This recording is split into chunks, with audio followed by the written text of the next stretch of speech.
program zaprasza sponsor PKN Orlen, mecenas kultury. Miłych chwil z kulturą życzy Lotto. Nie, przepraszam, tylko... Szymon Nering, witam pana bardzo serdecznie i gratuluję tego fajerwerkowego recitalu w domu urodzenia Fryderyka Chopina. Na początek chciałem zapytać, jak się grało? Dzień dobry, dziękuję bardzo. Grało mi się w pewnym sensie trudno ze względu na temperaturę panującą tutaj. No i oczywiście ze względu na to, że nie ma publiczności, prawda? To jest zawsze dla mnie jakaś taka trudność, jeśli jestem sam i wiem, że ludzie mnie słuchają, ale nie ma ich obecnych przy mnie, nie ma tej interakcji, ale przyjeżdżam tutaj od 5 lat i zawsze się cieszę, że mogę tutaj być. Taki przyjazd jest to dla mnie rytualny, trochę właśnie do tego miejsca, które jest szczególne. Bo to jest dom urodzenia Fryderyka Chopina. Grał pan dzisiaj w salonie muzycznym, gdzie ze ściany spoglądają portrety zarówno rodziny Chopina, jak i samego kompozytora. Czy odczuwa się to genius loci, czy jadąc przez ten mazowiecki krajobraz jakoś człowiek wczuwa się inaczej w rubato chopinowskie? Nie wiem, czy wczuwa się inaczej w rubato chopinowskie. Ja myślę, że ta natura, która tutaj otacza nas w tym konkretnym miejscu i pewna aura tego dworku wpływa na pewną naturalność. Ja mam naturalność gry. Ja mam dużą potrzebę kontaktu z naturą i myślę, że po prostu dobrze mi się tutaj gra. Jest też bardzo dobrze przygotowany zawsze fortepian. W związku z czym jestem w stanie, mam nadzieję, jakąś naturalność w graniu Chopina uzyskać, a to jest jeden z kluczowych elementów tej muzyki. Chciałem tutaj prosić pana o refleksję właśnie na temat fortepianu, bo jesteśmy w niewielkim pomieszczeniu, tym pokoju muzycznym w domu urodzenia Fryderyka Chopina. Grał pan dzisiaj na współczesnym instrumencie Steinwaya, który ma dźwięk, mimo że to nie jest największy model Steinwaya, ale to jest instrument, który może wypełnić potężną salę. I jak się mierzyć z takim wyzwaniem, jak ten fortepian w takim miejscu? To prawda, co pan powiedział, natomiast myślę, że Steinway, jeśli jest dobrze przygotowany, potrafi brzmieć naprawdę... Pianista, który troszeczkę się zaznajomi z tym instrumentem, potrafi z niego wyciągnąć te pokłady delikatności i to jest najcenniejsza cecha tego instrumentu, tylko właśnie pod warunkiem, że jest dobrze przygotowany, bo są instrumenty, na których po prostu nie da się zagrać poniżej dynamiki, załóżmy mezzo forte i to jest wtedy bardzo trudno, szczególnie grając w takim małym pomieszczeniu. Ja generalnie myślę, że jestem stworzony do grania w wielkich salach, w sensie moich gabarytów, w sensie dźwięku naturalnego, prawda, który wydobywam z fortepianu. Raczej jestem pianistą, który ma ten dźwięk większy niż mniejszy, ale staram się robić co mogę, a na tym instrumencie to jest naprawdę przyjemność szukać. Chciałem porozmawiać o brzmieniu, bo ja miałem szczęście słuchać dzisiaj tego recitalu jako oprócz naszych operatorów jedyny słuchacz na żywo tutaj w tym niewielkim pokoju i miałem wrażenie, że nie tyle można mówić o tym, że ma pan dźwięk, tylko że ma pan różne kategorie dźwięku. Inaczej było w nocturnie, inaczej w impromptu, inaczej w etiudzie, jeszcze inaczej to w poszczególnych częściach sonaty. Jakby to brzmienie dostrajało się do charakteru poszczególnych kompozycji Fryderyka Chopina. Czy to jest świadome, czy to intuicyjne? Jak to się zdarza? Świadome oczywiście, jeśli tak jest, no to bardzo się cieszę i to jest taka sfera, w której bez końca można szukać, ale rzeczywiście bardzo istotne jest to, jeśli gram taki recital monograficzny, żeby nocturn brzmiał zupełnie inaczej niż pierwsza część sonaty, prawda? To zupełnie innego dźwięku potrzeba ze względu na tonację, ze względu na rozmiary utworu. Także to jest dla mnie bardzo ważne i tutaj poszukuję. Ale o naturalnym dźwięku mówiłem Myślę, że każdy pianista w sensie wolumenu no, ma pewne predyspozycje, które warunkują to, że ktoś naturalną dynamikę ma mezzo-piano, a ktoś powiedzmy mezzo-forte, a jeszcze ktoś inny forte i od tego prawda wychodzi. To tylko w tym sensie mówię. No, to dzisiaj słuchane na żywo to przekładało się dla mnie troszkę na taką barwę rozumianą alikwotową, bo tam, gdzie było bardzo dużo tego forte, to niemal były, tak mówiąc obrazowo, fajerwerki. Jak zamieniliśmy kilka słów po recitalu, wspominał pan, że pan zupełnie inne obrazy niż ja widzi, wykonując tę muzykę, niż kiedy ja jej słucham, bo ja widziałem ferię barw, podczas gdy pan mówił o jakichś odcieniach szarości, jeśli dobrze zrozumiałem? Tak, to znaczy myślę, że sam końcowy fragment czwartej części sonaty tutaj są faktycznie fajerwerki, natomiast wcześniej dla mnie to są od początku, kiedy zacząłem grać ten utwór, zawsze kojarzyło mi się z romantycznym malarstwem polskim i z takimi odcieniami brązu i szarości, z wieloma odcieniami tych dwóch barw przede wszystkim i z scenami raczej bitewnymi, prawda? Może nie aż tak konkretnie, nie lubię tak bardzo konkretnie się odnosić, ale... To znaczy nie bitwa pod Grunwaldem Matejki, tylko bardziej abstrakcyjnie rozumiany romantyzm. To znaczy myślę głównie o barwach, a niekoniecznie o samej treści, prawda? Natomiast te barwy są bardzo charakterystyczne w polskim romantyzmie i myślę, że to się tutaj akurat do tego utworu, do tej czwartej części sonaty, tak jak normalnie nie jestem zwolennikiem takiego odnoszenia się, to myślę, że tutaj dla mnie jakoś bardzo to pasuje. No to jest ciekawe bardzo skojarzenie to barwowe, dlatego że z jednej strony wspominał pan o tej miłości do przyrody, czy potrzebie kontaktu z przyrodą, która swoimi barwami w jakimś sensie to romantyczne polskie malarstwo nasyciła, więc tutaj by się nam zamykał krąg muzyki, malarstwa i przyrody, z której jedna i druga sztuka czerpie. Oczywiście, tak.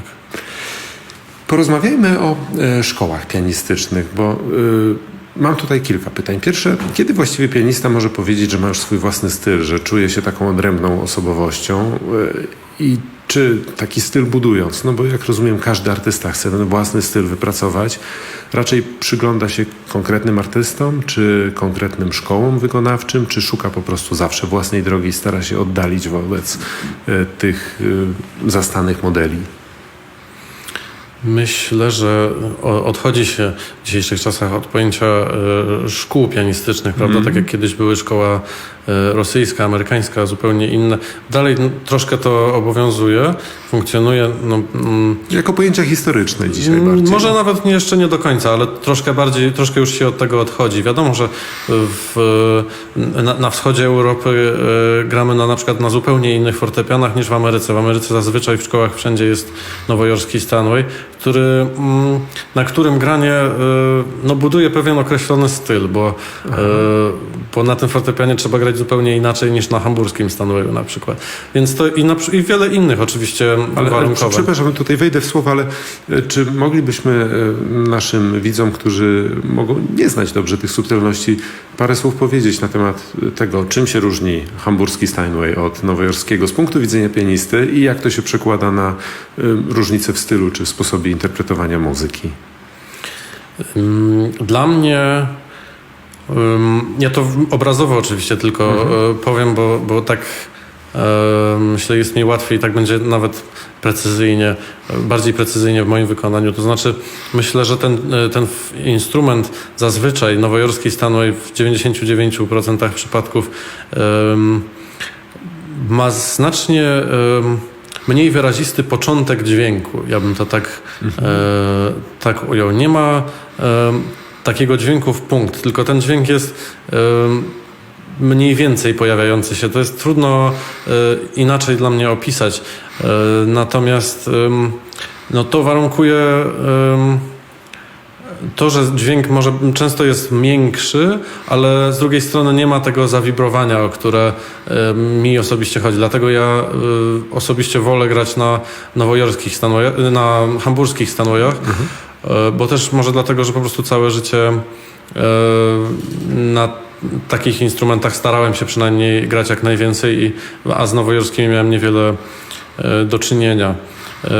No i śpiewność, takie zawibrowanie przede wszystkim drugiej i trzeciej oktawy w sopranie to jest kluczowy element, który myślę, że w hamburskich Steinwayach po prostu zupełnie inaczej funkcjonuje niż w nowojorskich. I amerykańscy pianiści potrafią grać, oczywiście najlepszy przykład Horowitz, prawda, który grał zawsze na nowojorskim Steinwayu, oczywiście przygotowanym pod siebie, ale jednak był to nowojorski Steinway. Pianista o prawdopodobnie najbardziej zbliżonym do śpiewu brzmieniu, ale jednak to brzmienie jest osiągane zupełnie inaczej niż na hamburskim instrumencie. Oczywiście zresztą nie ma też jednego sposobu wydobycia dźwięku, czy dwóch, tylko jest tych sposobów tyle, ilu pianistów. Dlatego wracając do szkół pianistycznych, myślę, że coraz bardziej się od tego odchodzi, bo też każdy może pojechać na studia na inny kontynent, prawda? To nie jest teraz większy problem. No, akurat teraz jest, ale ogólnie... Akurat teraz tak. Ale ogólnie globalizacja następuje, także myślę, że pojęcie szkoły pianistycznej nie jest już takie bardzo aktualne, ale to się zmienia, jeśli chodzi o szukanie własnego stylu. U mnie przynajmniej bardzo się to zmienia. Czasem wcześniej może bardzo dużo starałem się słuchać i inspirować pianistami, przede wszystkim Grigory Sokołowem i Claudio Arrau był dla mnie bardzo ważnym pianistą. Też w zależności od tego, jaki repertuar. Oczywiście bardzo wielu mam idoli, przede wszystkim historycznych pianistów dwudziestowiecznych i nie potrafię tak powiedzieć, który jest moim ulubionym, ale... To do pianistów może przejdźmy za chwilkę, bo to jest bardzo ciekawy wątek, ale chciałbym jeszcze na chwilę pozostać przy tych różnicach międzykontynentalnych, bo z jednej strony kształcił się pan w Polsce, w Krakowie i w Bydgoszczy, ale później pojechał pan na studia do Yale, do Borisa Bermana. Czy ten przeskok z Europy Wschodniej do Ameryki to jest szok, zmiana warunków też brzmieniowych ze względu na instrumenty, czy to dokonało się płynnie? Myślę, że dla mnie osobiście mogłem się powiedzmy nauczyć grać na nowojorskim Steinwayu, ale szczerze mówiąc nie będę chyba nigdy grał na tym instrumencie z takim przekonaniem jak na Steinwayu hamburskim. To zależy też od konkretnego instrumentu, ale zazwyczaj tak to wygląda. I myślę, że trochę mi zajęło zrozumienie, że te fortepiany po prostu są inne i należy inaczej na nich grać. Nie starać się grać tak samo jak na hamburskich, bo nie da to dobrych rezultatów. Ale jeśli chodzi o mój wyjazd, to myślę, że kulturowo przede wszystkim był to duży przeskok i tutaj to był taki ważny czas dla mnie. Cieszę się, że pojechałem tam, bo to jest jednak zupełnie inna mentalność. Przyznaję też, że wyjazd tam miał oczywiście bardzo wiele swoich plusów, ale ugruntował mnie w takim poczuciu, że chcę żyć tutaj w Polsce w przyszłości. Skoro Polska, konkurs w 2015 roku, konkurs chopinowski oczywiście, jakie to są dla pana wspomnienia? Myślę, że coraz weselej do nich podchodzę, coraz może z większym dystansem. Wtedy oczywiście było to bardzo trudne, bardzo dużo stresu, którego nigdy wcześniej przed tym konkursem nie miałem. Także było to, myślę, dla każdego uczestnika po prostu bardzo trudne doświadczenie, ale jak się na to patrzy z punktu później, prawda, kiedy na to jak na te nagrania, spoglądamy, czy ewentualnie jakieś Ogląda wywiady. pan swoje nagrania z konkursu? Czasem mi się zdarza, tak, no, czysto tak dydaktycznie, żeby zobaczyć, jak wtedy grałem, potem jak grałem 2 lata później, czy 3 lata później, prawda, to jest, czasem mi się zdarza zrobić coś takiego, bo to mnie lepiej nakierowuje, bo na przykład coś mogłem robić kiedyś lepiej, a teraz mogę coś innego robić. No, zawsze to jest pewna kwestia balansu między różnymi czynnikami. No ale w każdym razie myślę, że podchodzę do tych wspomnień z coraz większym dystansem i cieszę się, że to się wszystko zdarzyło, bo będę to miał na całe życie, takie wspomnienia. A co jest największą trudnością dla pianisty w konkursie chopinowskim? Jego monograficzny charakter, długość, czy może coś innego?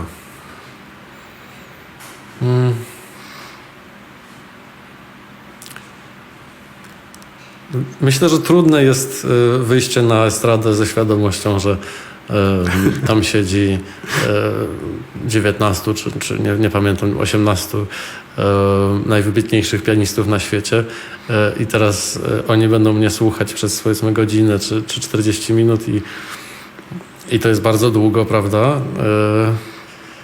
No, myślę, że to jest takie stresujące bardzo. To jest chyba najbardziej takie... Świadomość jury. To świadomość tego, jak oni grają, prawda? Jakimi oni są ludźmi wspaniałymi i pianistami. I teraz wychodzi się przed nich i trzeba bez kompleksów prezentować to, co się ma najlepszego w danym momencie. To jest trudne. No, ale się udało. Nie najgorzej w roku 2015, a znakomicie niewiele później na konkursie imienia Artura Rubinsteina w Tel Awiwie, o który też bym chciał pana zapytać. Jakby pan miał te 2 konkursy porównać w swoim doświadczeniu? No oczywiście Rubinsteina pan wygrał, a na Chopinowskim został pan jednym z laureatów, prawda? No tak, finalistą właściwie. Zupełnie inne konkursy są to i myślę, że na konkursie Rubinsteina to nie było tak bardzo stresujące doświadczenie, bo jednak myślę, że tamten konkurs jest prowadzony bardziej w formie festiwalu i tego poczucia konkursowości nie ma tak bardzo. Myślę, że w Polsce się bardzo skupiamy na tym, że to jest faktycznie rywalizacja, a to no, bardzo obciąża na pewno wykonawców i może niekoniecznie pomaga po prostu w dobrym graniu, no ale taka specyfika poszczególnych wydarzeń. Wracając do pianistów, bo tu pojawiło nam się nazwisko Rubinsteina. Ja wielokrotnie słyszałem, jak amerykańscy dziennikarze muzyczni pytają pianistów Rubinstein czy Horowitz. Jakby to były 2 wyznaczniki tego, jak patrzeć na pianistykę. Pan powiedział Arau i Grigori Sokołow jako tacy inspirujący pana pianiści. A z tych historycznych kto jeszcze? Bardzo wielu. Oczywiście Rubinstein i Horowitz są bardzo, bardzo istotnymi dla mnie postaciami. Swoją drogą to porównywanie ich wydaje mi się no, taką trudną i może niekoniecznie dobrą drogą. Ale na pewno poza tym Hoffman, Friedman z takich bardziej historycznych, jeśli chodzi o Chopina, to jest wielka inspiracja. No tu jesteśmy w pokoleniu Paderewskiego, a Paderewski? Paderewski, jeśli chodzi o wykonawstwo Chopina, mniej, natomiast są bardzo dobre wykonania Paderewskiego, jego własnych utworów i to jest... A dlaczego Chopin mniej? Myślę, że po prostu troszeczkę się zestarzały te nagrania. Tak jak nagrania Rubinsteina na pewno nie, nagrania Friedmana raczej też nie. Tak nagrania Paderewskiego może to już... Może to jest, oczywiście to jest bardzo ciekawe jako historyczne nagranie, ale inspirować się tym, czy wzorować się na takim wykonawstwie dzisiaj byłoby może uwstecznianiem troszeczkę. Tak mi się wydaje. Powroty do Belle Époque, które są niemożliwe. A Paderewski jako kompozytor, bo też ja miałem okazję słuchać w pana wykonaniu w Wiedniu, jeśli pamięć mnie nie myli, koncertu fortepianowego. Czy to jest ważny utwór w pana repertuarze? Tak, bardzo ważny. Myślę, że jest to dobry utwór i można go zagrać naprawdę tak, że robi świetne wrażenie. Może nie posiada on głębi koncertów Chopina, prawda? Ale mimo wszystko uważam, że jest naprawdę jednym z najlepszych utworów Paderewskiego i warto go pokazywać. To na koniec, zamykając naszą rozmowę, jeszcze najtrudniejsze pytanie, które powtarzam tu co tydzień. Kim dla pana osobiście jest Fryderyk Chopin? Ja lubię takie pytania. Nigdy nie wiem, co odpowiedzieć. I szczerze mówiąc, się nigdy nie zastanawiałem nad konkretną odpowiedzią na to pytanie. Mogę... To inaczej, bo nie chcę tutaj pana stawiać w trudnej sytuacji. Wyobraża pan sobie świat bez Chopina? Nie wyobrażam sobie. To na pewno nie.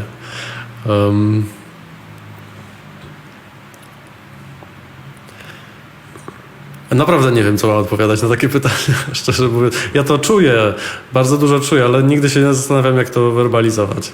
No, dlatego został pan pianistą. No właśnie, całe szczęście. Bardzo dziękuję za rozmowę. Bardzo dziękuję.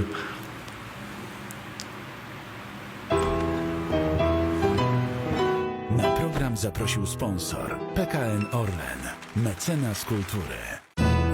Miłych chwil z kulturą życzy Lotto.